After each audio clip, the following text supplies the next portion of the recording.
Hi guys, I'm Paul. And I'm Jordy, and we're the Casuals. Today, we wanted to talk about the struggles of streaming. I feel like it's a great time to talk about it. I know a lot of people can relate to struggling with streaming, and then obviously, like me and Paul both share a same experience with an extreme struggle when Mixer shut down. We both were, I think, with everyone in Mixer, and not even Mixer, throughout the overall streaming community was just completely shocked. So we went from having like a safe, secure, like fun environment to stream on to literally that just the rug was just swept out from our feet. So I feel like it's a great time, and we're not going to talk all about Mixer, but I think it's very relative to the times to talk about that, and then we can go into a lot of other streaming struggles. So Paul, did you want to start out with anything that your experiences on Mixer, or just overall experience with streaming? Yeah. So so I'm part of Middle Age Gaming with my wife and my brother-in-law, and we're doing one channel as a group because we all work. So it's really hard for us to have enough time to really designate the streaming. And I put a lot of research like into what platform I wanted to go into because you have pretty much four choices at the time. It was Twitch, Yeah. Mixer, Facebook, and YouTube. Um, and we kind of felt Mixer was a good place to start because we felt like it wasn't as crowded as Twitch. Definitely. YouTube, it just in my own head, this is just my opinion. I viewed YouTube as a recorded content platform, not necessarily as a live streaming platform. Well, obviously, I know that's wrong now, but at the time, I thought that. And Facebook, just to me, again, my opinion, I just didn't take it as a serious streaming platform at the time. So we went with Mixer. Uh, I kind of just liked the feel of it. It seemed very small, tight knit kind of community. Um, I like streaming the big. It's hard in the beginning when you're just starting because you're just Definitely. staring at like a big fat zero Yeah. for months I think that's until a main struggle. Like obviously just starting out and just seeing that zero, right? And it's just how do I get to one, or how do I get to two, or how do I get to five to 10? It's just like a whole process, and I definitely agree with that because yeah, seeing that zero is extremely difficult. and people try to take shortcuts. Like I can. I'm sure this is on every platform, but Mixer had like these stupid, follow for follow things, and it's like that's not Yeah. the way to do it. And it's a shame because I feel like there's so much bad information, like anything else out there for younger people trying to stream or anybody. It's Yeah. just like terrible, terrible advice. I agree, and that kind of goes to like one of the points I wanted to talk about is building a community versus the follows, right? Because I feel like that is a struggle where people see success as follows, but for me, success is interaction, right? And that can be attributed a little bit to views in a sense, but in reality, like I feel like as a streamer, any streamer wants that interaction. So if you do like a follow for follow, to your point, it's like okay, they followed you and your numbers go up, but I could have 20,000 followers. And if I just did follow for follow, no one's stopping by my channel. And that's why building a community is just so much better. And I think that, people struggle with that, thinking, oh, I need the follows. But honestly, you got to start in the beginning the right way. And that's to build a community rather than building followers. Well, even like Mixer and even streamers in general, like you'll look at their numbers, right? Mm-hmm. Like they have, I'm not gonna name it on the top of my head, but let's say somebody had like, I think I saw some Mixer who was a top Mixer partnered streamer had 30,000 followers, but she had an average of 300 viewers. Yeah. If you really break down that math, that's Yeah. not a good showing for how many people know that you're live and actually show up. Yeah. So followers, like when you really think about it, mean nothing. It's an arbitrary number. Absolutely. And it's tough because you're taught from the very beginning from all the platforms really that like follows are everything, follows everything. Yeah. But some guy who strolls into your stream, clicks follow, and immediately leaves, he doesn't ever comes Yeah. back. Doesn't mean And I anything. do think that was kind of an issue with mixers. Like they had that minimum requirement of follows, which I think is a terrible idea. Like I don't think that should have never been a requirement to be a partner. And because they did, I think obviously like they're a business like any streaming industry, right? And you want to look at your concurrent viewership. Like how many people is this person bringing into the platform? New people or consistent viewers. I get that for like partner applications and stuff like that. But when it comes to like you have to have a certain amount of followers. Like I don't necessarily agree with that. Um, but yeah, I think that's one of the struggles is just understanding that you know follows aren't everything. Mm-mm. And the thing with Mixer was, I think Mixer was easy to a lot of people because you could stream right from your Xbox. So like, I mean, I remember Yes. scrolling down when I first started streaming. We hit Overwatch pretty hard, and just scrolling down pages of people with no camera, Yeah. no microphone. It was just pure gameplay, Yeah. just Th- because they can. And it's like, I mean, I guess there's arguments to be made that technically, I know there are streamers out there who made a success in Yeah, I contrary to I having actually cameras. know a couple, but it's very few and far between. And Hmm. like I'm glad you brought up that point because I kind of like another streaming struggle is I think like setup, right? We for me I did start on Xbox. That's why I chose Mixers because I could stream through my Xbox. But slowly I kind of developed, I got a camera and then I got a PC to be able to stream, then I got a capture card and then I got my overlays and I got a green screen and stuff like that. So like I slowly developed, but I feel like one of the struggles that people could possibly face is the fact that number one, not everyone financially is going to be able to do that. Like, that computers are expensive. That's a huge barrier in my opinion for anyone that wants to start out streaming or improve their stream is finances and um, figuring out how to, get a PC or, you know, pay for a logo if you don't know how to design your logos. I mean, there's tons of struggles. And I think, finances is definitely one of them because it took me like 2 years to like get to where I kind of wanted to be. And some people can do it a lot faster than I think some others. Might not be able to do it for a really long time. Doesn't mean they're not a good streamer, but it's just one of the struggles that you have to deal with. Yeah, streaming's it looks easy is Yeah. the problem because I mean I was motivated to stream because I I love Tim the Tatman is my favorite streamer on Twitch. Hmm. I don't watch him a lot because I'm at work, but like I'll Yeah. watch his YouTube VODs and stuff like that. And once in a blue moon, I'll have him his stream up while I'm at work, Yeah. just to have it in the background. But like, and you look at it, it looks so easy, but it's Exactly. totally not. Yeah. And people forget that like these big streamers that have 45,000 people watching them, like they have people that operate their OBS, that operate Yes. their socials. They do Yes. everything for them. When you're starting Yes. out, you have to do everything. Figure out your audio, Yes. figure out your layout, Yo, figure out YouTube your is your camera. best friend. Like when I first got my PC, I'm not joking. I'm the worst when it comes to like tech and stuff like that. And I spent this is no exaggeration. It was 8 to 10 hours just getting my Streamlabs OBS set up with my green screen and stuff like that.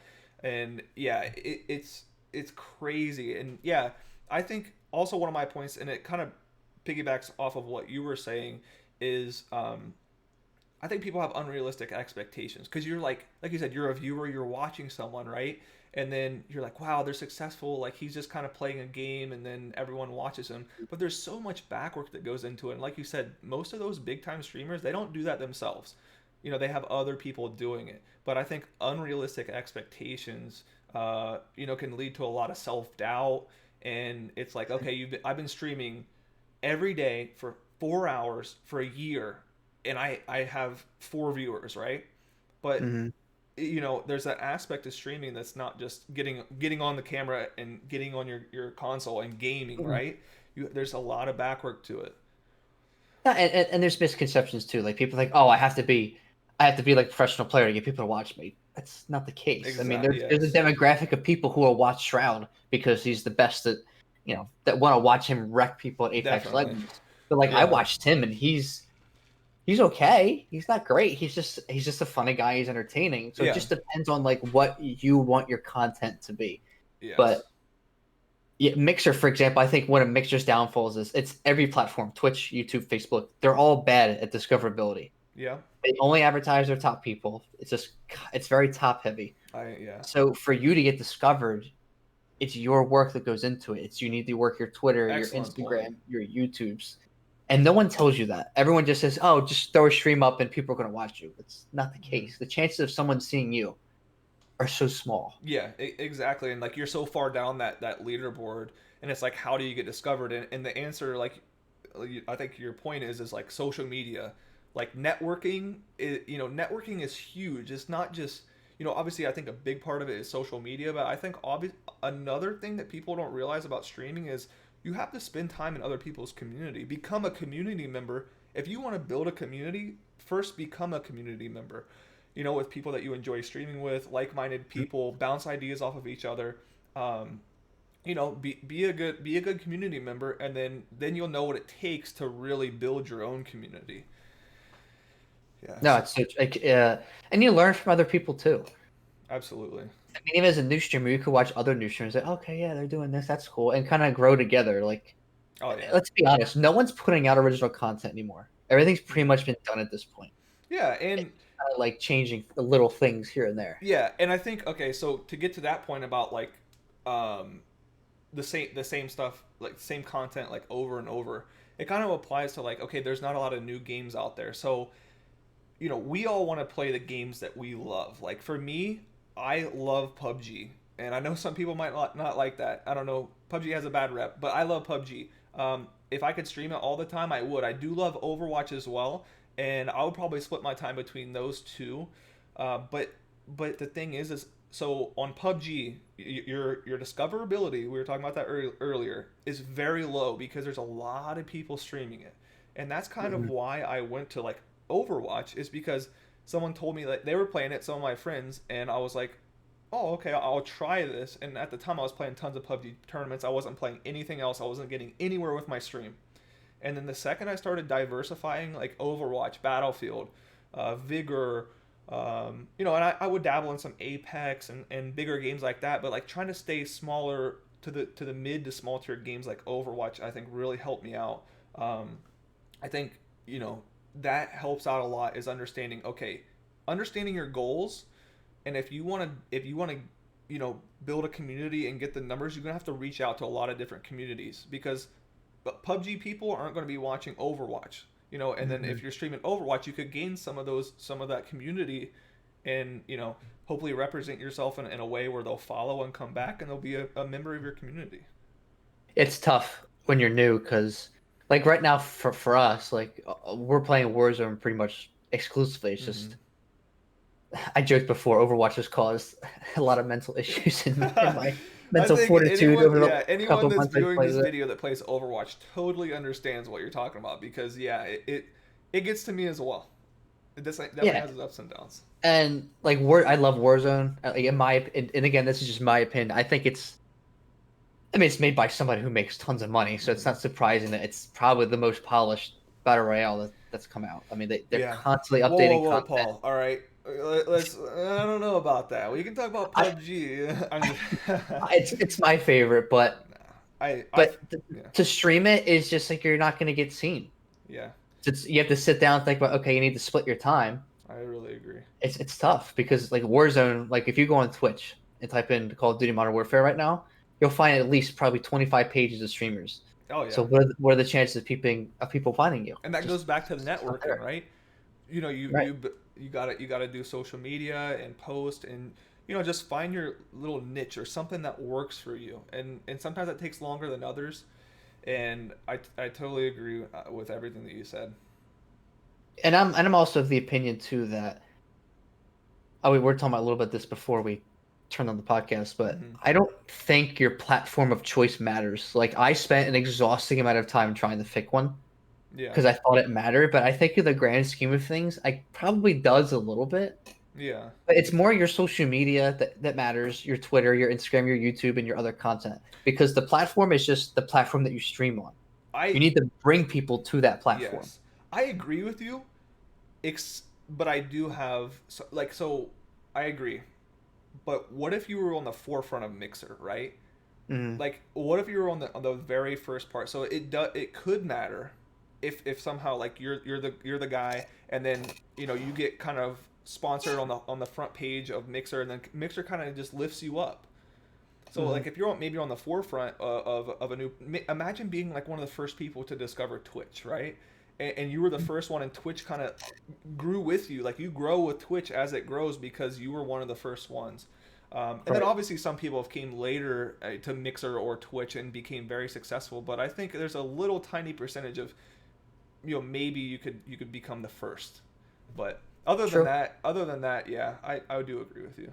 The only point I would bring up is like I know what's the new one? Trovo, right? Yeah, Hmm. Trovo is new, and people are thinking like, oh, maybe I should go to a smaller platform. That's fine if you want to go to a smaller platform, but the only downside to a newer platform is you don't know how long they're gonna last. Like we Yeah, all thought Mixer was gonna be around, then I know. Yeah, you're they literally told nobody, just done, gone. exactly. Yeah, I So, agree with you. so like I don't like my future being in the hands of some board somewhere that they haven't proven themselves yet. Yeah. That's like playing the devil advocate's points that almost, if that makes Yeah, sense. no, absolutely. And I think another point, we kind of talked about this and it kind of goes off of what you're saying is, we invested so much time in Mixer and then it's done. So I think we learned to not invest, don't put all your eggs in one basket. Yeah. So I think that's my goal,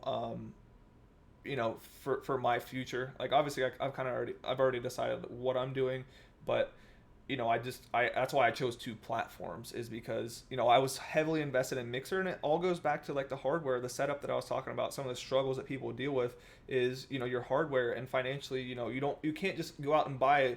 Some people can't go out and buy $1,000 PC or $800 PC and a camera and a chair and a green screen and all that. So, um, yeah, it's very interesting.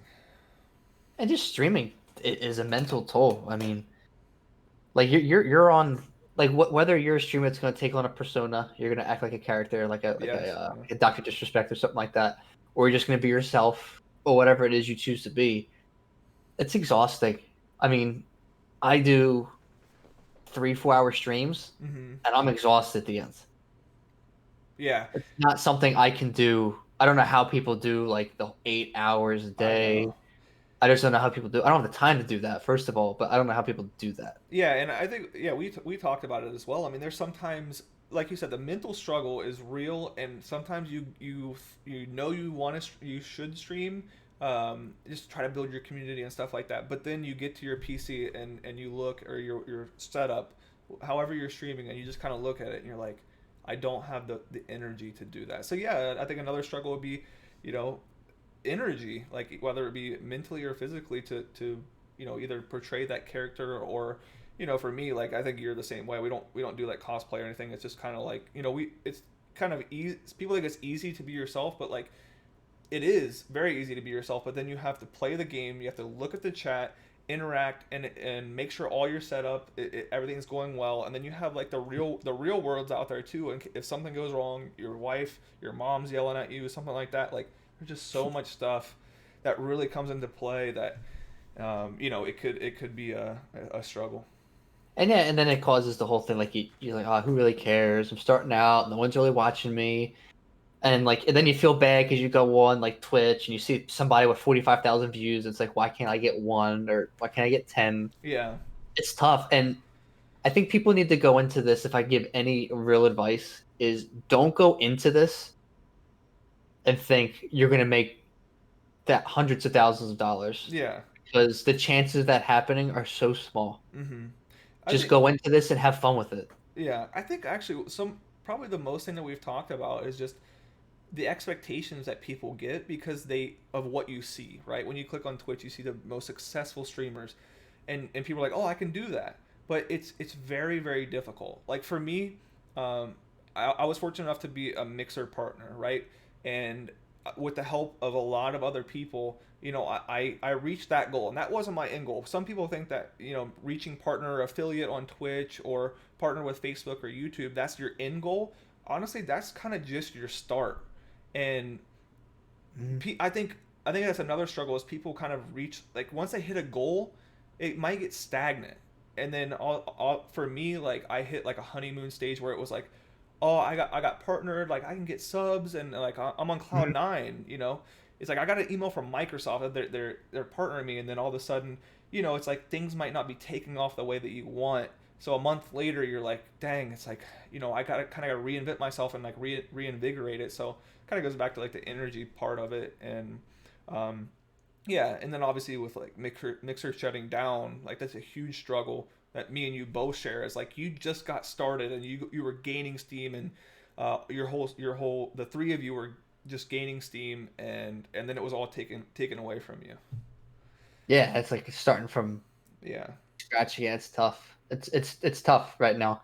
Mhm. I feel bad. I mean, I'm sure there's also a lot of people who were streaming from their Xbox that can no longer do so because Mixer's not a thing anymore. No, absolutely. And I think a lot of people share that, right? Share that's how I got started streaming is I started on my Xbox. 'Cause I watch a few interviews and stuff like that from a couple of the streamers who I watch, and most of them the question is like, how did you start streaming? And most of them say Xbox, and I think that's more Mixer exclusive, maybe Probably, because yeah. obviously it came directly off the software on on the Xbox, but um, yeah, it's gonna. I've already heard a lot of my community like, that's one of the barriers that they're facing and the struggles is like, how am I supposed to stream if I can't stream on my Xbox?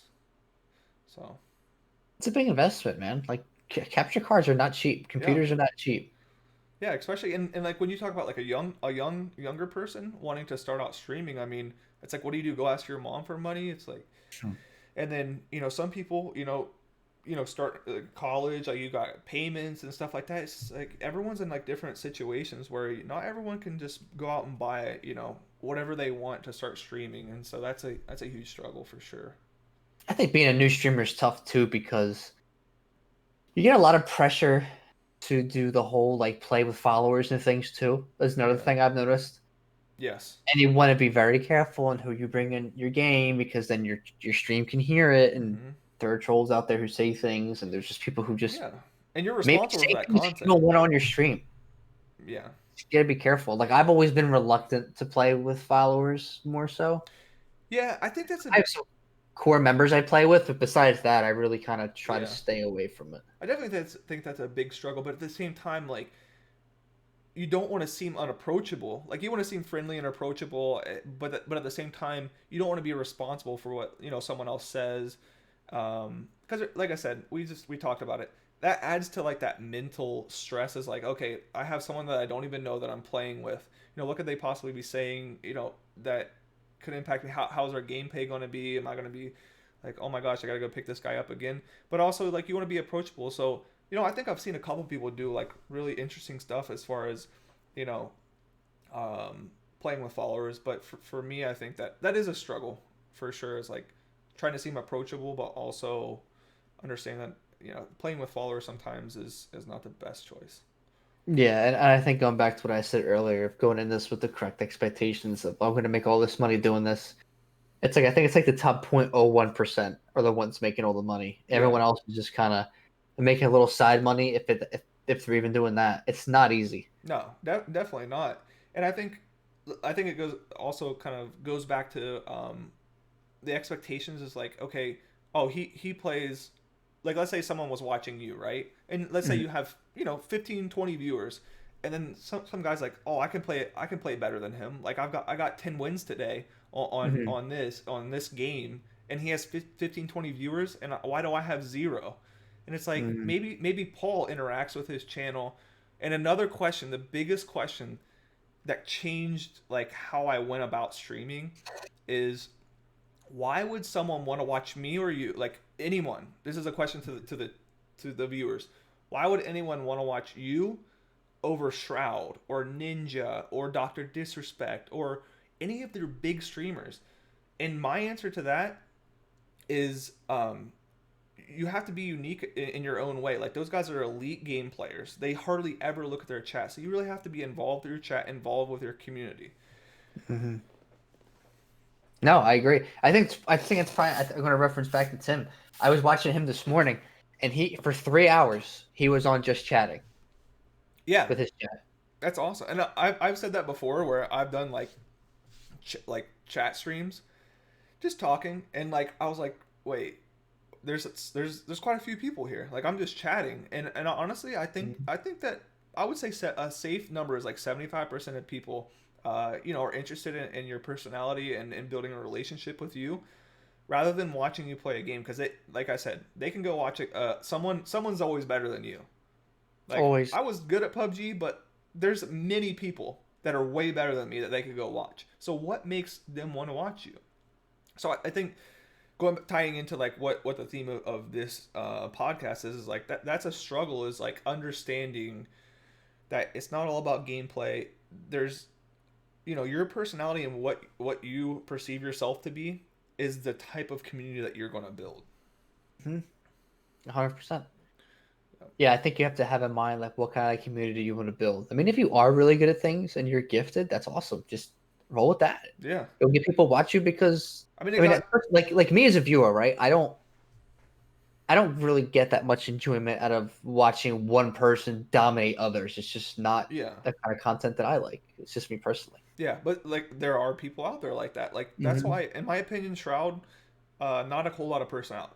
But when you watch him play, it's like insane, you know? Yeah, he's a freak of nature for sure. Yeah. So yeah, people go, and I think, like I said, that's a struggle that people are like, oh, I'm the best at a game, so I'm gonna be the best streamer. But that is definitely not the case. Mm-mm. I mean, I think it's a balancing act of what games to look at. I think both of us probably fell in Overwatch because it does have a cult following. It's a Yeah. Blizzard game and it's Hmm. got 6 players. It's team cooperative. People like to watch it for whatever reason. It Yeah. is a fun game to watch. Yeah, it is, Uh, especially if you know what's going on. It's pretty simple to understand. yeah, but I Healers mean, too. there's some. I mean, you don't want to go the other direction either. Where I said like, okay, don't play word. I don't want to say don't play those games, but it's just Yeah. a lot harder to get a following. But also, don't go the opposite direction and play a game that came out 11 years ago, and I think you're gonna get a following for that Yeah. because who's really looking for that? But So here's you the thing. I think I agree with you, but at the same time, I always tell people this when they would ask me, how do I, you know, how do I improve or whatever. I was like, I have to understand you have to understand your goals. Like if your goal is to stream your favorite game all the time and you don't care about viewers or followers, then yeah, definitely play your favorite game and enjoy your life. But if your goal is to become a Twitch affiliate or a partner. Facebook partner, Yeah. you and you're not getting those numbers, you might need to change what you're doing. Even though you enjoy playing Modern Warfare more, maybe you need to look at something like Battlefield. A little bit similar, but maybe more discoverability. Right. No, 100%. Because even for me, like, because I remember John from Middle Age Gaming, he streamed. What was the name of the game? He streamed Assassin's Creed Odyssey when it came out. Hmm. But obviously, when it came out, there were a million people streaming it, so there was like nothing there. And then I want to say a month or so later, I streamed Sekiro, but it Hmm. was like a year after it came out. Yeah. And it was random for me because I usually would have between what, like 10, 15 was Yeah. like my number. Like I said, we're only at it for 6 months. So I thought that was pretty good. No. Yeah. Absolutely. And then Sekiro had like 35 people. And people were really interactive, and I was trying to be funny, like, "Oh, I'm gonna kick this guy's ass," because Sekiro is made by From Software. It's a hard game. And some guy in chat's like, "No, you're not gonna do that." And it was just very interactive. That kind of game brought that kind of community. And that was a Yeah. moment I took a step back. Oh, wow, okay. And that's another thing too that brings up is some people want to be variety streamers, which is what I like to do. Yeah. There's no game that will ever come out ever that'll contain my ADHD and make me play it 24/7. It's just not gonna happen. So I Yeah. have to do a variety. Whereas like, okay, if you have people that follow you for your Warzone play, they may not watch you play Sekiro or Overwatch, and vice versa. As if you're a Overwatch streamer, then the only people you get is Overwatch. So there's positive and negatives to both. Yeah. Absolutely. Dude. So I think like we're getting pretty close to wrapping this up. Do you have like any last things? No, I mean, as far as advice, just don't take yourself too seriously. Don't just kind of go at it like a fun hobby. Have fun with it. People know when you're having fun, and people migrate to you when you're having fun. Absolutely. Yeah, and Uh, I think yeah, realistic expectations are key because if you have unrealistic expectations, you're going to really just play the mental game and go in a downhill spiral and get discouraged and have a lot of self doubt. So have realistic expectations, network, social media, tons of things that can help you out and overcome that struggle for sure. no, that's absolutely true. Yeah. So make sure you guys are subscribing to the channel. This is our first video. We're super excited. We're going to be bringing you guys so much more content, gaming content, streaming content. Well, not streaming content, but we're going to be talking about, obviously talk about struggles of streaming. We got a lot of gaming stuff coming up, and that's what this channel, The Casuals, is going to be all about. So stay tuned. Hit that subscribe button. Paul, any final words? Nah, hit the like button, hit the bell icon so you know when we go Yeah, live. there you go. The bell icon. Let's go. Yeah, I gotta get you to the YouTube lingo. But no, that's it, guys. Thank you. Yep. All right. See you guys.